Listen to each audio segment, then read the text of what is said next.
दोस्तों, क्या आपको लगता है कि दिन भर की भागदौड़ के बाद भी आपकी प्रोडक्टिविटी वैसी नहीं है जैसी आप चाहते हैं? अगर हाँ, तो ये ऑडियो सारांश आपके लिए है।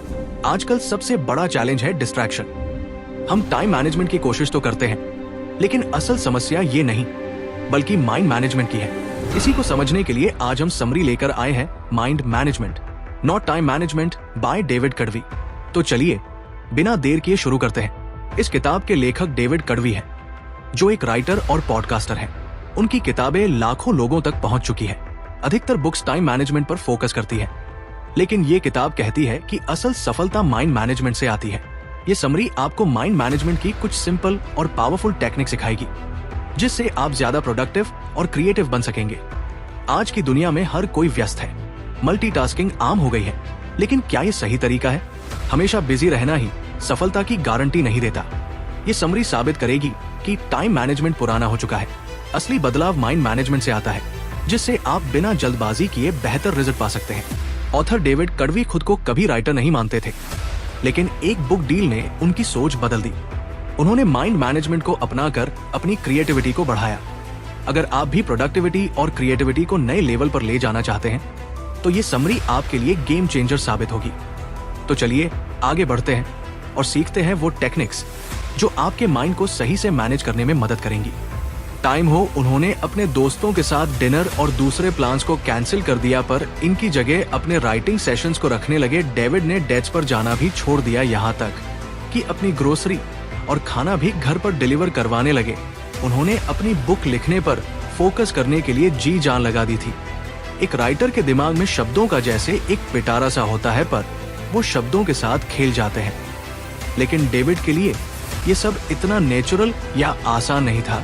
जब वो लिखने बैठते तो एक शब्द भी नहीं लिख पाते थे, और ना जाने कंप्यूटर के सामने बैठे बैठे यूं ही कितने घंटे निकल जाते। फिर उन्हें खुद पर प्रेशर महसूस होने लगा। डेविड को अगले कुछ हफ्तों में बुक का 25 काम खत्म करके पब्लिशर को दिखाना था। अगर वो ऐसा नहीं कर पाते तो डील कैंसिल हो सकती थी। डेविड अपनी फैमिली और दोस्तों को निराश नहीं करना चाहते थे। बड़बड़ा हट में उन्होंने कोस्टारिका में एक रिट्रीट ज्वाइन करने का मन बनाया। वो ये बात अच्छे से जानते थे कि वहां जाकर भी वो कुछ नहीं लिख पाएंगे। क्या इसका मतलब ये है कि रिट्रीट ज्वाइन करने से उन्हें पछतावा हुआ था? बिल्कुल हुआ था, लेकिन डेविड ने सोचा कि जगह बदलने से शायद उन्हें राइटर्स ब्लॉक से बाहर निकलने में मदद मिलेगी। डेविड को रिट्रीट के लिए हाँ कहने के बाद पछतावा होने लगा और वो अपने घर से बाहर निकल गए। वो अपनी फ्रस्ट्रेशन को दूर करना चाहते थे। तब उनकी मुलाकात डिएगो से हुई। वो रोड के दूसरी तरफ थे। जब उन्होंने डेविड को इस तरह बुलाया जैसे मानो वो दोनों दोस्त थे, डिगो ने हाथ से इशारा करते हुए डेविड को बुलाया और उनसे स्पेनिश में बात करने लगे। डेविड एक बेवकूफ की तरह नहीं दिखना चाहते थे, इसलिए उन्होंने डिगो की बात का जवाब दिया। उनसे बात करने पर डेविड को पता चला कि डिगो ऐसे ही कुछ बात करना चाहता था। उन्हें बीच पर घूमना और बारिश का मौसम बेहद पसंद था। उनकी बातें ज्यादा लंबी तो नहीं चली, लेकिन डेविड को इसके बाद काफी अच्छा महसूस हो रहा था। जब डेविड घर लौटे तो दोबारा कंप्यूटर के सामने बैठ गए। अगले 1 घंटे में डेविड पहला चैप्टर लिखने में कामयाब रहे।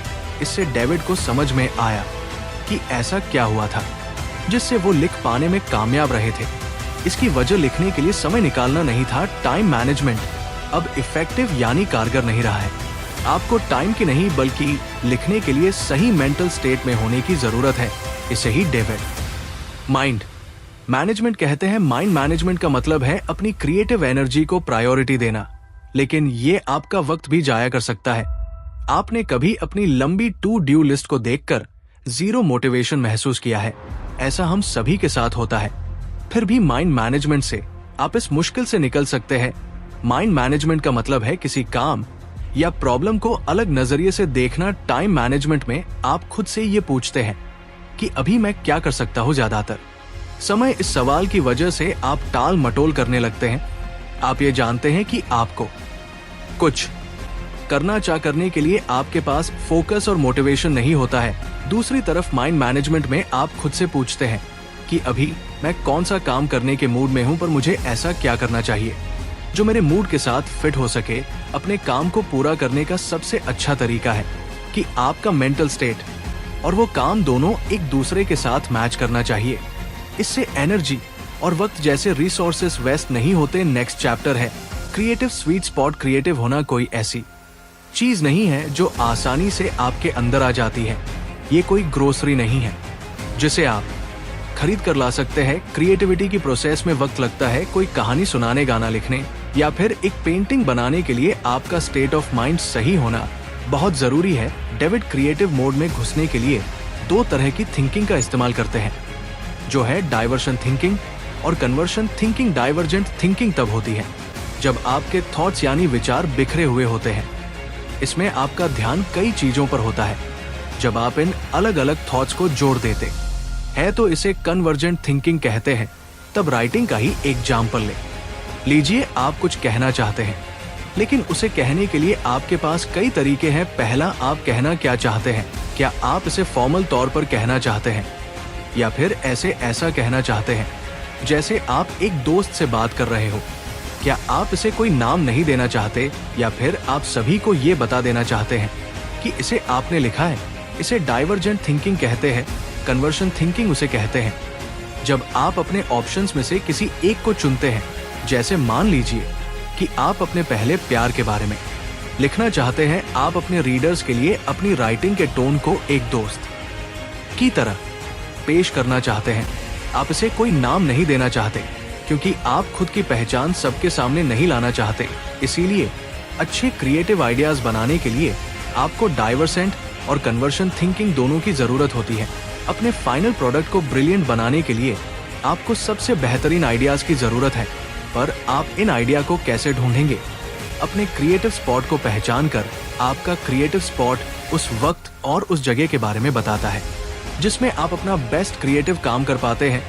क्रिएटिव काम ऐसी चीज नहीं है जिसे आप किसी गाइड बुक की मदद से कर सकते हैं, जिसमें कोई लॉजिक या कोई मैथमेटिकल फार्मूला काम नहीं आता। क्रिएटिव वर्क एक ऐसा अनोखा थॉट प्रोसेस है जिसे हम अक्सर इंसाइट कहते हैं। न्यूरोसाइंटिस्ट के मुताबिक इंसाइट अचानक हुए एहसास या नजरिए में हुए बदलाव को कहते हैं। इंसाइट को एक यूरेका मूवमेंट भी मान सकते हैं, जो तब होता है जब कुछ मिलने से आपकी आंखों में खुशी के आंसू आ जाते हैं। क्या आपको कभी अचानक से कोई ब्रिलियंट प्लान आइडिया आया है? उसे ही यूरेका या फिर मिल गया ये मोमेंट कहते हैं। ये तब होता है जब अपने गाने के कुछ मिस शब्द आपको अचानक से मिल जाए, या आप अपनी कहानी का एक परफेक्ट प्लॉट ढूंढ निकालते हैं। अब दोबारा कुछ पैड करना चाहते हैं, लेकिन ये नहीं जानते कि क्या पैड करें। तो इसके लिए अपने पसंदीदा कार्टून कैरेक्टर को पैड करने के बारे में अचानक याद आना एक यूरेका मोमेंट होगा। जिनके खास वक्त के दौरान अपने क्रिएटिव स्पॉट को ढूंढना आसान हो सकता है। याद रखिएगा कि ये माइंड मैनेजमेंट के बारे में, टाइम मैनेजमेंट के बारे में नहीं। आपकी एनर्जी हर एक दिन या पूरे दिन एक जैसी नहीं रहती है। जैसे जॉब पर आपकी बहुत सी एनर्जी खर्च हो जाती है, ऐसे ही अपने दोस्तों के साथ सोशलाइज करना या अपनी पेंटिंग या नोबेल पर काम करने जैसे काम भी आपकी बहुत सारी एनर्जी ले लेते हैं। इसीलिए दिन का वो सही वक्त ढूंढ निकालिए जब आपके अंदर सबसे ज्यादा एनर्जी होती है। आपको अपने सिस्टम यानी अपने स्लिप साइकिल से भी तालमेल बनाकर रखना होगा। ये सिस्टम आपको दिन में जगह रहने में मदद करता है। इसे ऊपर जाती हुई एक लाइन की तरह सोचिए। जितना ज्यादा आप जागे रहेंगे उतने ज्यादा आप अलर्ट रहेंगे, लेकिन जागे रहने के साथ साथ अलर्ट रहने को आपका स्लिप डटिंग रोक देता है। दूसरे शब्दों में कहे, अगर आप एक रात अच्छे से नहीं सोएंगे तो आपका स्लिप डेट बहुत ज्यादा हो जाता है। अपने स्लिप डेट को नीचे जाती हुई एक लाइन की तरह सोचिए, क्योंकि ये आपके एनर्जी को कम करता है। आपके सिस्टम और स्लिप डेट दोनों की लाइन दोपहर के शुरुआती वक्त लगभग 2 बजे मिलती है। इसी वजह से आप इस वक्त सुस्त और थका हुआ महसूस करते हैं। अपनी बॉडी क्लॉक को समझने से आपको अपने काम पर आसानी से फोकस करने में मदद मिलती है। बहुत से लोग सुबह सुबह बहुत फोकस्ड होकर काम करते हैं, जैसे बेस्ट वायलिन प्लेयर अपने दिन की शुरुआती 2-4 घंटे मन लगाकर प्रैक्टिस करते हैं। मशहूर राइटर वर्जीनिया वल्फ और साइकोलॉजिस्ट BFP ऐसा ही करते हैं। ऐसा इसलिए क्योंकि सुबह का वक्त वो समय होता है जब लोग पूरी तरह से जगे हुए और सबसे ज्यादा अलर्ट रहते हैं। अपने क्रिएटिव स्पॉट को हासिल करने के लिए डेविड ने एक और तरीका बताया है। इसे वो फर्स्ट अवर रूल कहते हैं, जो अपने काम को पूरा करने में उन्हें डिसिप्लिन रहने में मदद करता है। जब आप अपने दिन का सबसे पहला घंटा अपने प्रोजेक्ट पर लगाते हैं तो उसे फर्स्ट अवर रूल कहते हैं।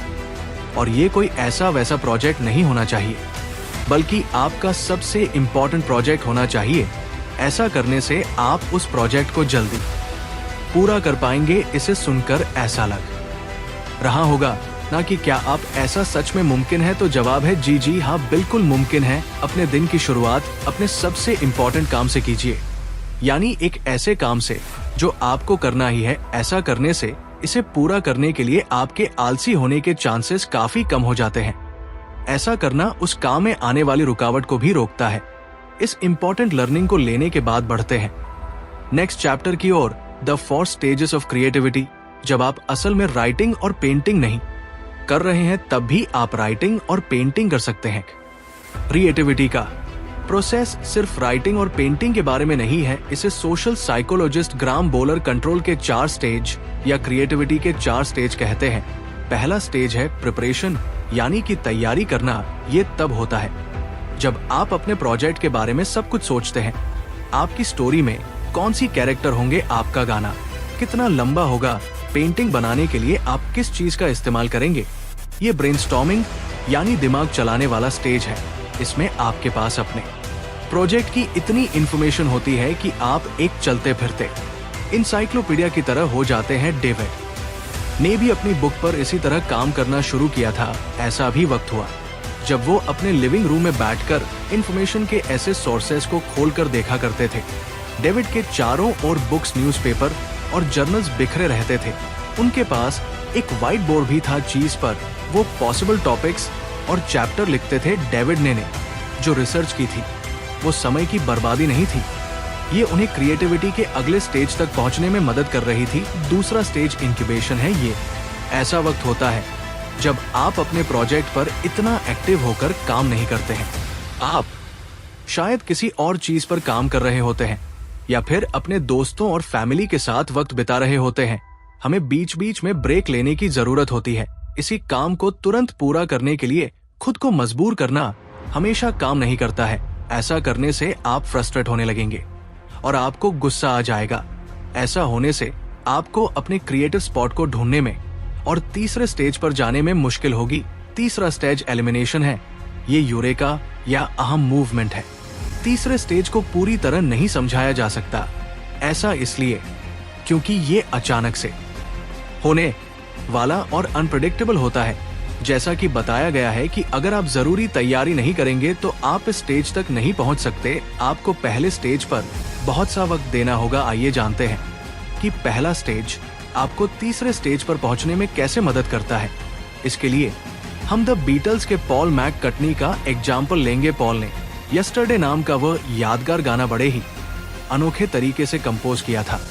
उन्हें इस गाने की धुन अपने सपने में सुनाई दी थी। जब उनकी आंख खुली तो वो आंधी नींद में उठकर अपने पियानो पर उस धुन को बजाने लगे और इस तरह इतिहास के सबसे महान गानों में से एक गाना बना। लेकिन ये इतना भी आसान नहीं था। यस्टरडे लिखने से पहले भी पॉल कुछ गाने लिख और बना रहे थे। वो सालों से म्यूजिक क्रिएट करते आ रहे थे और क्योंकि वो यस्टरडे जैसा गाना लिख पाए थे, उनका काम वही नहीं रुक गया था। नहीं, पॉल ने ये पक्का किया कि वो चौथे स्टेज को भी अच्छे से पूरा करे, जो है वेरिफिकेशन। चौथा स्टेज वेरिफिकेशन है। ये तब होता है जब आप एलिमिनेशन की स्टेज में आए यूरेका मूवमेंट के बारे में सोचते हैं। इसमें आप ये पक्का कर लेते हैं कि आपका जो आइडिया था वो फुल प्रूफ और ब्रिलियंट है। आप ये डबल चेक करते हैं कि किसी चीज की कमी तो नहीं है। पॉल को 100% विश्वास तो नहीं था कि उनका बनाया हुआ गाना ओरिजिनल था। उन्हें लगा कि हो सकता है कि ये भी एक ऐसी धुन थी जो उन्होंने पहले कभी सुनी थी। ऐसे वक्त ऐसे नपी या सॉफ्टवेयर नहीं हुआ करते थे जो ये बता सके कि कोई धुन ओरिजिनल है या नहीं। इसीलिए पॉल ने 1.5 साल इस बात को पक्का करने में ही लगा दिया कि वो धुन उनकी खुद की थी या नहीं। इसी दौरान उन्होंने अपने गाने को बदलने के लिए उसके लिरिक्स, ट्यून और अरेंजमेंट को सुधारने पर काफी काम किया। अगर आप क्रिएटिविटी के हर स्टेज में अपना वक्त नहीं लगाएंगे तो आप कभी कोई मास्टरपीस नहीं बना सकते। आपको इस पूरे प्रोसेसर के हर स्टेज से होकर गुजरना होगा। नेक्स्ट चेन एप्टर है दी 7 mental state of creative work David का कोई स्ट्रिक्ट यानी रूल नहीं था, लेकिन उनके पास करने के लिए ऐसे काम और जाने के लिए ऐसी जगह थी जो उन्हें लिखने के सही मूड में लाने में मदद करते थे।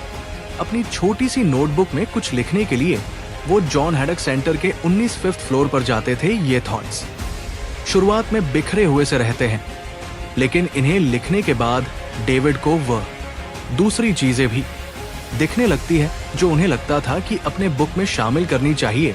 जॉन हैडक सेंटर डेविड को उनके थॉट्स को अरेंज करने में मदद करता था। अब से कॉफी नाम की एक कॉफी प्लेस थी जो डेविड को बहुत पसंद थी। वहां का मन लुभाने वाला खूबसूरत नजारा और कॉफी बीन्स की सुगंध उस जगह को राइटिंग के लिए एक आइडियल जगह बनाती है। डेविड की तरह आप भी अपने मेंटल स्टेट के मुताबिक अलग अलग तरीके के काम कर सकते हैं। आपका mental state in 7 mental status में से एक हो सकता है। पहला है प्रायोरिटाइज मेंटल स्टेट। ये तब होता है जब आप एक बनाते हैं, आप ये फैसला लेते हैं कि आपको क्या करने की जरूरत है और आप उसे कैसे हासिल करेंगे। इसमें आप ये भी डिसाइड करते हैं कि क्या इम्पोर्टेंट है और क्या नहीं। यही तो डेविड जॉन हैडक सेंटर में करते थे। दूसरा है एक्सप्लोर मेंटल स्टेट। ये रिसर्च करने के बारे में नहीं है। इसमें स्पेसिफिक सवालों के स्पेसिफिक जवाबों को देने की जरूरत नहीं होती। एक्सप्लोर मेंटल स्टेट में अपनी क्यूरियोसिटी को खोला छोड़ने और इसके के लिए गिल्टी फील ना करने के बारे में कहा गया है। जैसे मान लीजिए कि आप कुछ पैट करने का सोच रहे हैं, आपको क्या पेंट करना है, आप इस बात पर रिसर्च करते हैं, लेकिन इस चक्कर में आप पेंटिंग की हिस्ट्री पर एक पूरी डॉक्यूमेंट्री देख डालते हैं। आप अपनी क्यूरियोसिटी को फ्री छोड़ देते हैं, यानी आजाद कर देते हैं। तीसरा है रिसर्च मेंटल स्टेट। ये ऐसी जगह है जहां आप स्पेसिफिक सवाल और उसके जवाब ढूंढते हैं। डेविड ज्यादातर वक्त स्टेट में रहते हैं। वो ये रिसर्च करते हैं कि एक चेन एप्टर को कैसे बनाया जाए, या फिर ये कैसे वेरीफाई किया जाए कि अपनी बुक में जो थीम वो लिखने वाले हैं वो सही है या नहीं। चौथा है जनरल मेंटल स्टेट।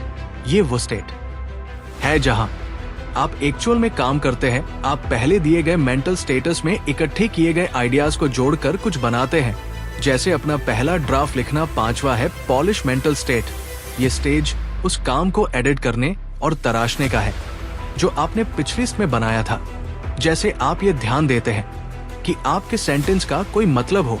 पेंटिंग में आप ये चेक करते हैं कि कैनवास पर ऐसी कोई जगह ना छूट गई हो जहां आपने पेंट नहीं किया, या कोई ऐसा कलर तो नहीं है जिसे और ज्यादा डीप या हल्का करने की जरूरत है।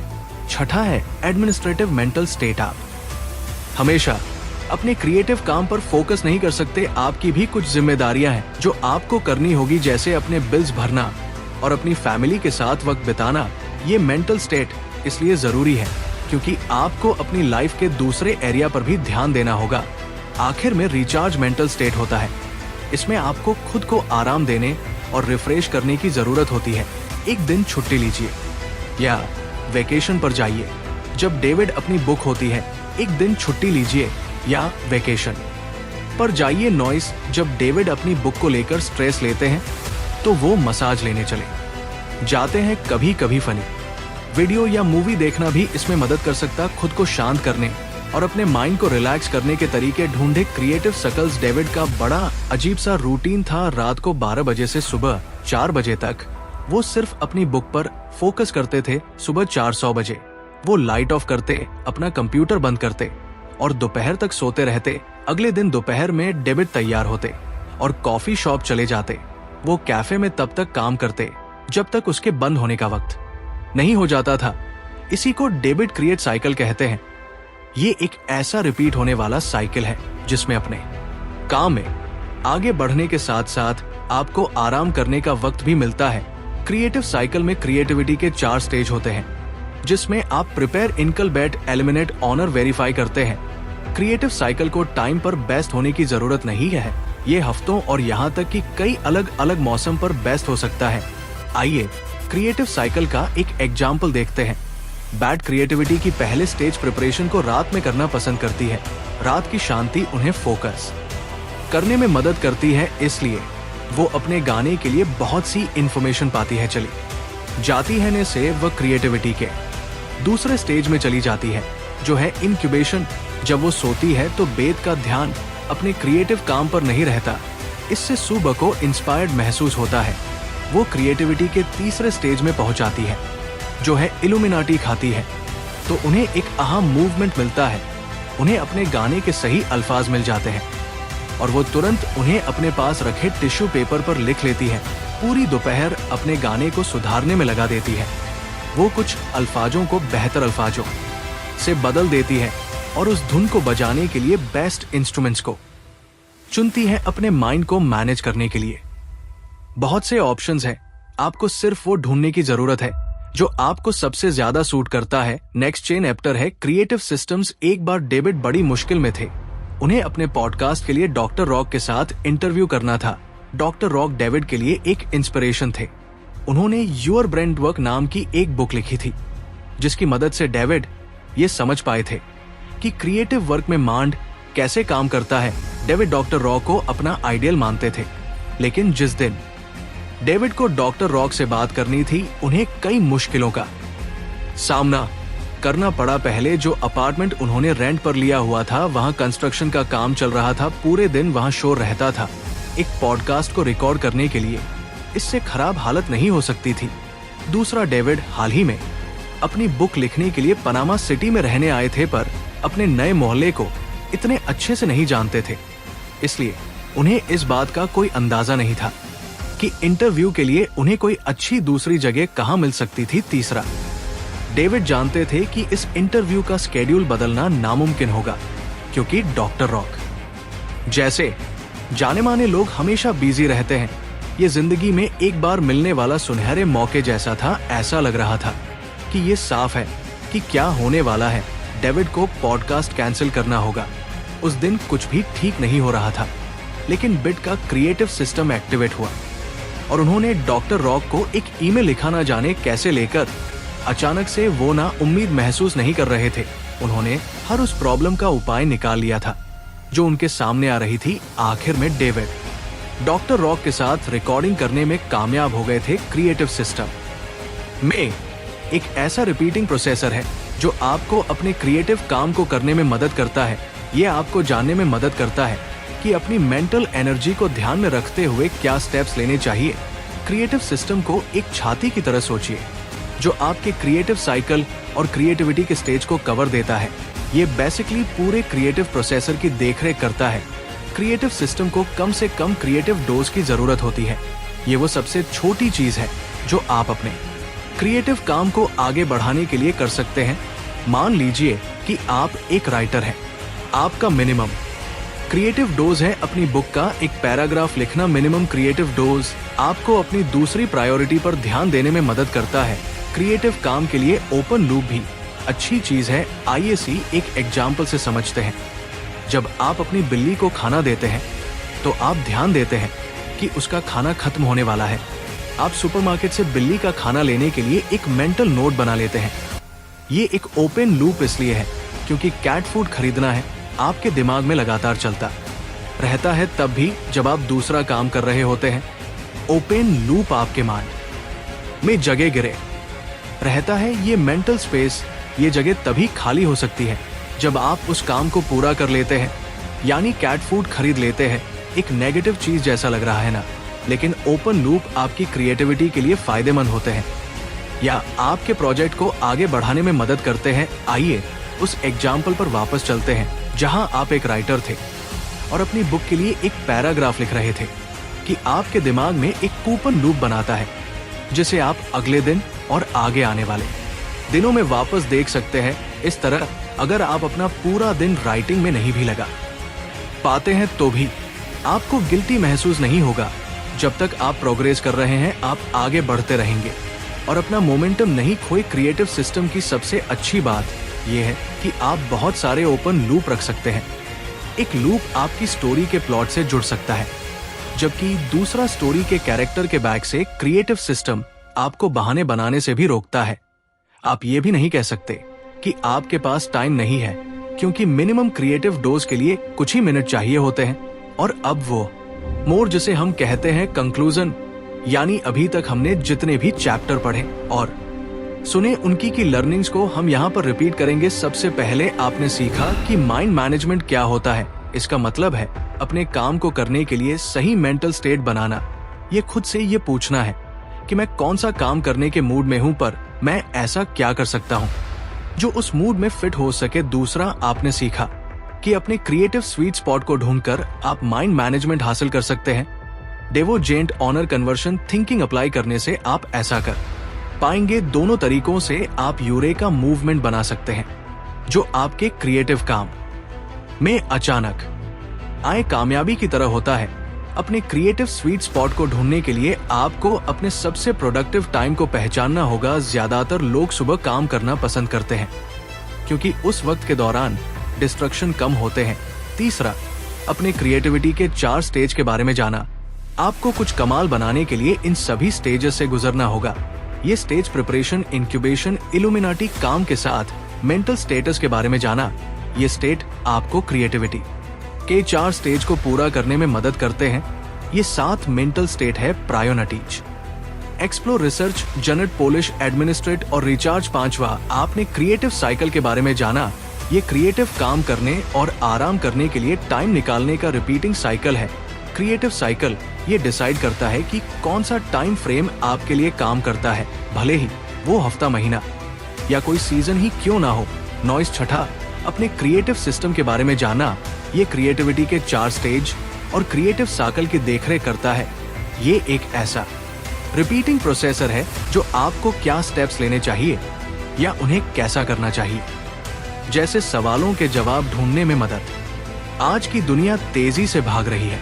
हर कोई जल्द से जल्द, ज्यादा से ज्यादा हासिल करने की होड़ में है, लेकिन चीजों को धीरे धीरे करने का एक अलग ही मजा है। इस प्रोसेस को एंजॉय कीजिए और जल्दबाजी मत कीजिए।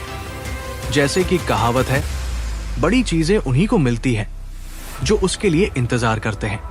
हमारे वेदों में भी कहा गया है कि धैर्य में ही विजय है। ध्यान भटकाने वाली चीजों से दूर रहकर अपनी क्रिएटिविटी को बढ़ाने के लिए फोकस बनाए रखें। जितने भी टूल्स और लर्निंग आपको मिली है वे अमूल्य साबित होंगी, बशर्ते आप उन्हें अपनी लाइफ में सही तरह से लागू करें। अगर आपको ये ऑडियो समरी पसंद आई हो तो इसे लाइक करें और अपने दोस्तों के साथ शेयर करें। ऐसी और भी प्रेरणादायक समरी सुनने के लिए हमारे चैनल को सब्सक्राइब करें और बेल आइकन दबाना न भूलें ताकि आपको हर नई समरी की नोटिफिकेशन मिले। मिलते हैं अगली समरी में। तब तक के लिए खुश रहें, सीखते रहें।